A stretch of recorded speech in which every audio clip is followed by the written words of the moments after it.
Ahanmangtada Mayapna Mapu Ikokno Kurumzari Miyamidam Tangasiso Onkolauti Mapan Subasaru Mapoksidadi hairaroi Hairiba Wari Yasi Buduna Lasare Wari Yasi Hautunga Mawinana Mayamna channel nungshibiduna like share subscribe to view Adudi Mayam Wari Yasi Haujarage Wari Sumlirambatagi Tomsadu Maru Luktana Tumina Lakre Mamitana Atat Akam Laitana Mapishin Terai Madu Ubada Puningsana Taribi Tabatomido Pumonaraki Aduga Tomsayang Laga Tapna Hare Katarabagi Pabung Tumina Lebirabadi Wari Maka Tatabiro Tomsado Tarat Liba Mapido Kudyaki Kubina they took Laga Kapna Hare Ibima Nakota Tamasa Ama Piraga Babagi Hasanshida Masinkangana Tilakera Nangi Tangi China Duna Agi Matam Sangna Ningam Dabagi China Siga Karamana Hena Nabreyenge Wahaidu Tabada Tabato Mingaktuna Tomsada Yangami Tomsana so Tabato Mina Soidaningakani Haina Kalami Aduna Haido Kriba Wahaidugi Karisu Kantarudana Tabato Mida Nushini Laga Hare Nangna Igi Waisida Natlongani Tawa Asi Sakman Karaduna Habani Hausi Ehak Tasena Kangam da Bahabadu Ore Nising Nuraga Anutaki Marina Tawai Asi Propok Sakle Nangi Konzenga Tamubi Habiduki Konzenga Karimta Kennedy Adunani Aina Nawanda Tang Amuta Tilakera Haribasi Maduna Egi Tamoisi Being the Bamalakle Aya Hausi Himindre Himingba Sumpa Powdre Asi Haraga Amuso Mapishin Terai Mashidi Tomsado Tamoy Kamana Kakivadigi Bidu Warapangam Kitre Miku Kuding Tarat Liba Mapidu They took na Amu Makatarae Ayasi Yamna Donba Mini Matu Banba Mamai Banba Sadagi Hena Tamtiba Sado Aini Asuk Tamtiba Asuk Satiba Asuk Minusi Kangdaba Ayasibu Ngasi Pawa Hanganduna Tamliba Ishor Masu Angapani Ngasi Nanga Mayona Nalebasida Karigino Kangdi Shana Isabu Yamna Hangwajarakle Ibema Nang Warogano Ahak Tahoidaba Yamna Tokre Ipapna Sarang Siba Habada Ay Oire Nami Aduda Maramase Amata Lajadrabi Tamubina Hirakiba Waishindo Punshi Asina Lairiba Mukai Kaoroi Waising Aduna Ngasidi Ipagi Tamoida Brazagoti Amana Amukta da Tarapaga Sapmanare Nami Duda Tamubina Engwanda Kina Yanglaga Hirakiba Singtubu Ay Karamna Tamu Habage Baba Nasaki Iran Karino Babada Nasana Karilan Bayao Krabage Agi Karamba Irandagi Asuk Sabadan Disi Aina Panga Ribano Baba Aibo Popi Nasamakni Kana Nungshibiba Nambira Roitra Baba Nasabo Happy Gano As Ibema Ay Wari Maka Liba Ngamaroi Ay Isana Isabu Yamna Tukasarakle Sa Paba Agi Asigumba Tamoy Palamoy Ayha Asidi Mirakta Hingadaba Nalamdre Lai Amata Nasu Aibu Ngapiraroi Nupi Masa Aduna Ikong Kolaba Pawada Tamoy Kanbagi Mata Utkre Asi Haraga Tomsado Sintaraiba Mapidu Amukte Tokse Ahik Laba Konjena Harei Ibema Nang Ipabu Warurano Namitu Tamubina Laikitabagi Waridu Ipabu Lihalano Waridu Ahak Libang Amaroi Nanga Tamubiga Kenaribasi Nasaka Kuzugadani Haina Kale Masidabu Aduk Minungsi Kankijaba Aduk Dukasaninga Oba Waridubu Nafamda Karamna Libang Angani Sese Ipa Wahake Nihaktam Pamamo Isana Pa Umakantana Lairuidaba Numitumaktada Mapa Aibo Pelasano Matagum Iduna Tamlamba Sistidu Ay Loktok Lukike Sistidu Paraga Nanapuna Makanglagani Tamubina Lakitabaga Iruinana Aigi Isana Lakitabagi Maramda Loina Yarabani Aina Amu Dina Drabasu Yarani Asi Haraga Tomsa Pamlambadagi Hogakre Aduga Imunda Sankre Tabatombi Cinta Duna Pamawi Nihaka Naraba Matunda Tomsa Sena Mari Mangagi Ogadaba Se Makolama Putorai Maduso Yamna Sexina Tambagi Maonda Kabar Amana Matak Tangna Kolaga Mayaida Rubber Bell Amana Pari Madu Tabatomida Piraga Harei Masi Pukro Aduga Parro Warisi Aina Liduna Lerabadi Nangwanda Yamna Tengani Aduga ꯑꯩꯅꯁꯨ ꯃꯈꯥ ꯇꯥꯕꯗꯨꯗꯤ ꯂꯩꯅꯤꯡꯗ꯭ꯔꯦ꯫ ꯊꯕꯥꯇꯣꯝꯕꯤ ꯆꯤꯊꯤ ꯃꯈꯣꯟꯗꯨ ꯄꯥꯏꯔꯒ ꯇꯣꯝꯆꯥꯒꯤ ꯌꯨꯝꯗꯒꯤ ꯊꯣꯛꯂꯛꯏ꯫ ꯇꯃꯨꯕꯤꯒꯤ ꯋꯥꯔꯤꯗꯨ ꯇꯥꯔꯨꯕꯗꯒꯤ ꯃꯁꯥꯗꯨ ꯍꯝꯆꯠ ꯍꯥꯕꯣꯏꯅꯕꯗꯧꯅ ꯇꯧꯈꯤ꯫ ꯄꯨꯛꯅꯤꯡ ꯆꯪꯅ ꯇꯥꯔꯨꯕꯅꯔ ꯀꯔꯤꯅꯣ ꯇꯔꯨ ꯇꯔꯨꯕ ꯇꯁꯦꯡ ꯇꯁꯦꯡꯕ ꯇꯃꯨꯕꯤꯒꯤ ꯄꯨꯟꯁꯤꯗꯨ ꯎꯔꯛꯏ꯫ ꯇꯃꯨꯕꯤꯒꯤ ꯄꯨꯟꯁꯤꯗꯨꯕꯨ ꯀꯂꯛꯆꯩ꯫ ꯅꯨꯄꯤꯔꯛꯇ ꯑꯊꯣꯏꯕꯤ ꯅꯨꯄꯤꯗꯤ ꯇꯃꯨꯕꯤ ꯅꯪꯅꯤꯀꯣ ꯈꯜꯂꯛꯏ꯫ ꯈꯜꯂꯒ ꯎꯃꯀꯥꯟꯗꯕꯨ ꯍꯦꯟꯅ ꯅꯨꯡꯁꯤꯔꯛꯏ꯫ ꯃꯃꯥ ꯃꯄꯥꯕꯨꯅ ꯋꯥꯔꯧꯕ ꯁꯥꯎꯅꯤꯡꯕ ꯐꯥꯎꯔꯛꯏ꯫ ꯈꯔꯗ ꯑꯣꯏꯔꯕꯁꯨ ꯇꯃꯨꯕꯤꯕꯨ ꯃꯤꯅꯨꯡꯁꯤ ꯐꯥꯎꯍꯟꯅꯤꯡꯉꯤ꯫ ꯇꯃꯨꯕꯤꯕꯨ ꯃꯆꯥ ꯃꯃꯧ ꯑꯣꯏꯅ ꯂꯧꯁꯤꯟꯕꯤꯔꯝꯃꯗꯤ ꯍꯥꯏꯅ ꯈꯜꯂꯛꯏ꯫ ꯑꯃꯨꯛꯁꯨ ꯈꯜꯂꯛꯏ ꯃꯁꯤꯗ ꯃꯃꯥ ꯃꯄꯥ ꯑꯅꯤꯒꯤ ꯀꯔꯤ ꯃꯔꯥꯅꯣ? ꯑꯍꯦꯟꯕꯗ ꯀꯜꯂꯛꯄ, ꯑꯍꯦꯟꯕꯗ ꯄꯥꯝꯕ ꯃꯤꯑꯣꯏꯕꯅꯤ꯫ ꯃꯤꯊꯣꯏ ꯃꯤꯍꯦꯟꯕ, ꯃꯆꯥꯅꯨꯄꯥꯒꯤ ꯃꯤꯊꯣꯏ ꯃꯤꯍꯦꯟꯕꯤ, ꯃꯃꯧ ꯐꯪꯅꯤꯡꯕ ꯍꯥꯏꯕꯁꯤ ꯃꯁꯥꯅ ꯇꯥꯕꯅꯤ꯫ ꯃꯈꯣꯏꯒꯤ ꯃꯤꯠꯌꯦꯡꯗꯗꯤ ꯇꯃꯨꯕꯤꯁꯤ ꯂꯩꯈꯥꯗ ꯇꯥꯔꯕꯅꯤ ꯍꯥꯏꯅ ꯅꯤꯡꯐꯝ ꯊꯣꯛꯏ꯫ ꯍꯧꯖꯤꯛꯀꯤ ꯃꯇꯝꯁꯤꯗꯗꯤ ꯄꯩꯁꯥꯕꯨ ꯄꯥꯏꯔꯕ, ꯃꯁꯛ ꯃꯇꯧ ꯀꯥ ꯍꯦꯟꯅ ꯐꯖꯕ ꯑꯣꯏꯔꯕꯗꯤ ꯑꯅꯤ ꯑꯍꯨꯝꯂꯛ ꯆꯦꯜꯂꯨꯔꯕꯁꯨ ꯀꯅꯥꯅꯁꯨ ꯀꯔꯤꯁꯨ ꯍꯥꯏꯅꯗꯦ꯫ ꯑꯗꯨꯃꯛ ꯄꯥꯝꯖꯅ ꯅꯨꯡꯁꯤꯅ ꯂꯧꯅꯩ꯫ ꯂꯥꯏꯔꯦꯝꯕꯤꯒꯨꯝꯕꯤ ꯑꯃ ꯐꯪꯂꯦ ꯍꯥꯏꯅ ꯍꯔꯥꯎꯖꯩ꯫ ꯑꯁꯤꯒꯨꯝꯕ ꯃꯤꯑꯣꯏ ꯉꯥꯛꯇ ꯉꯥꯏꯔꯕꯁꯤꯗ ꯃꯁꯛ ꯊꯤꯕꯤ, ꯂꯥꯏꯔꯕꯤ, ꯂꯥꯏꯔꯤꯛ ꯍꯩꯇꯕꯤ ꯇꯃꯨꯕꯤ ꯍꯣꯏꯒꯨꯝꯕꯗꯤ ꯀꯗꯥꯏꯗꯒꯤ ꯆꯟꯅꯔꯅꯤ?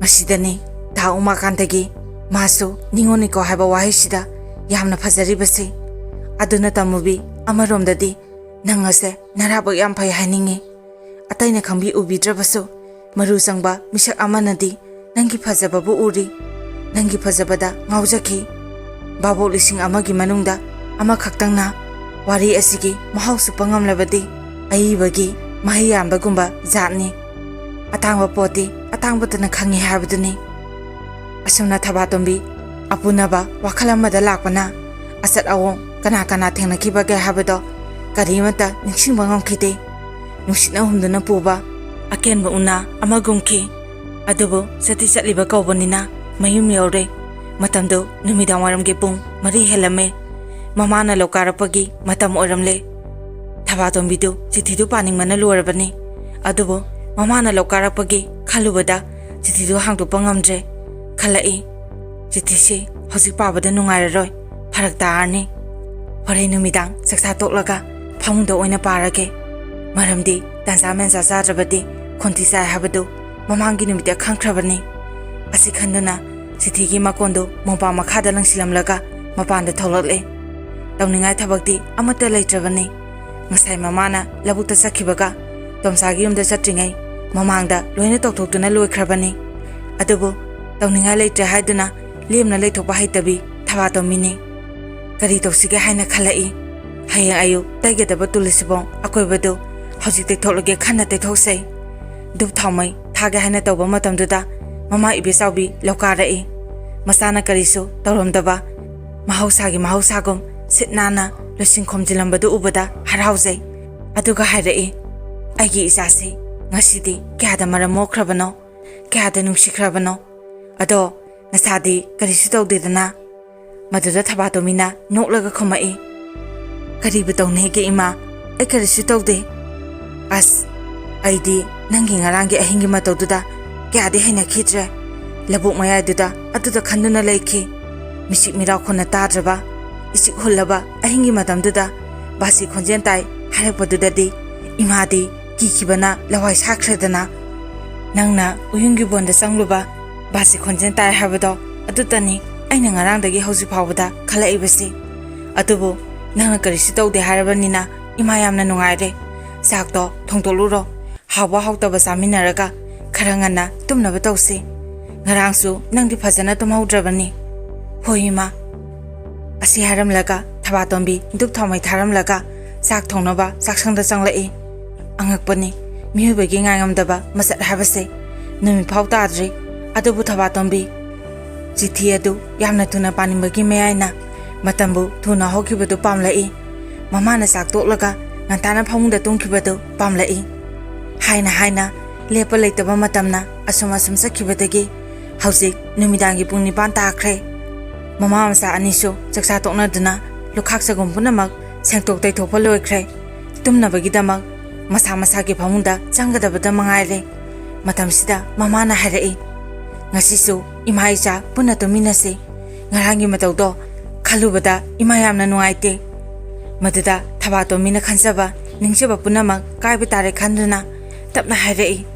Yarni ima, ay itomta, tumage, mi and ituminaba, ay nuaite, Tumbayadi ima, Kuzinasina dana, ay hainade.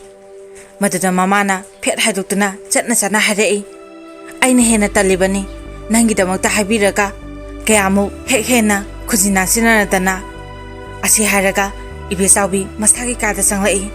Tabatombiso, Masaki Kata Sanglaka, Kankan Tadaduna, Pound the Karai. Sitido, Panning Badi Lorabani, Adubu, Mamana Tumdriba Makai, Babadi Nuari de Bana, Mamana Tumkibadu, Ngai the Taki. Adubu, Angakbani, Mina Kanmana Ama, Lina Simana Ama Habidu, Tare, Yamna Tuna Tumhanimba, Mahusanasu, Yamna Tuna, Tungan Mimamadu, Nasidi Tumkitre, Masabu, Senaduna Lay, Amu Amahogotuna, Masabu Tumlabra Haina, Tabato Migi, Kade Hek Changlai. Tumlam da Baduda, Asuna Harei. Kari Kanduna Lady Bano, Cook Tumbayadro. Tabatombi, Haina da Bahabidu Ore, sounding was supportly. Aduna, Sarona Harei. Karino, Imana Torisibo. Tamna Bagimo Onda, Migi, Tumba Hek, Tugariba Sibo. Tumtage Natawi, Imana He Lactuna, Tugai. Kamana Tumbayadino, Hanamuti, Laano, I shouldn't Tumage. Ibisabi, Masana Habadu, Sumlabra Kanduna. Wamasi Amata Haramdana, Chakre. Mamana Sakraba Matunda, Tabatombidu, Noknilami. Aduna, Happy Momonoi, Kali. As, why Shangedana, Hanamulabadi, Tumsinaduna, Asimbatum Mamala Lage. Asumna, Nga Hokre, Mama Sangla Kidre, the Sengna, Tumhundan Kramale, the Sengna, Tumitum de Habidu Kangnaba, Tabatomina, Makok Tangatuna Tarami. Mana Kanzabadu, Subsana Ore. Numisupa, Labutawana Tabusurubi, Mamado, Nihaki Manunda, Adumatum Takre, Yamna Nuaina, Tunkuntan Bagi, Sauna Honba, Nusaso du Tare, Tabatumbi, Harause, Pantabatodana, Beswisto, Ontoduna, Nasaitom Sana Piropositido, Panabatore, Titiki Makokto, Hangtutuna, Hanbasinatagi, Baba Hore, Nasi, Aprinki, Tangtare, Nomazing Numit. So, lising amaga samapan, marpumanga. Kwaidagi tolaba, imababa anigi mafamda, aigi ariba wahaisingsi, iduna tamlamabani. Paraga, apianba oyo, wahaisingsi, babayao de hainaso, kanbigano, sounding ba madinungaitaba, anina pulaga habani.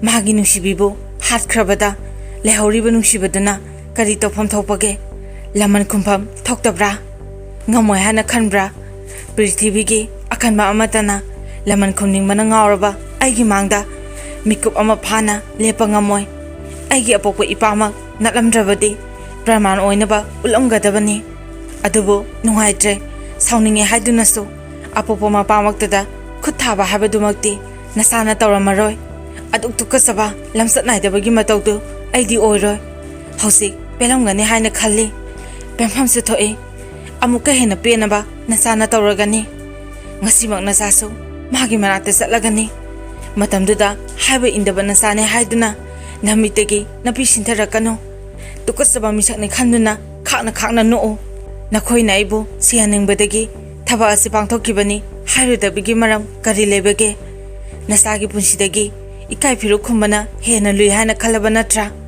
Aduna de, Aina Koginasa Oina, Laibida, Matik Chatre Habani.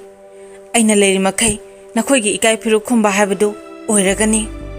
Aigi Aningba, Apamba, Nakwit of Hazana Kang Krabani, Nakoina Karisulate and Kanba, Yamna Hantana Kalibi, Tamubido, Aigi from the day, quite the Gitamba, quite the Gimamanyamba Posakto, Mahakni, Aigi Tawai the Gisrihena, Mahaksunushije, Mahalay Travada, Aina Karamna Hinduna Legani, Nakoidi, Nasa Aigi Damag, Sibangam Drabaso.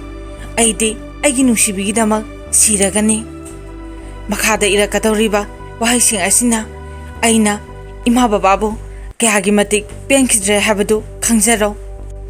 Tamobina Sikiba, Numitugi Numidawaramta, Solabi Mabukduna.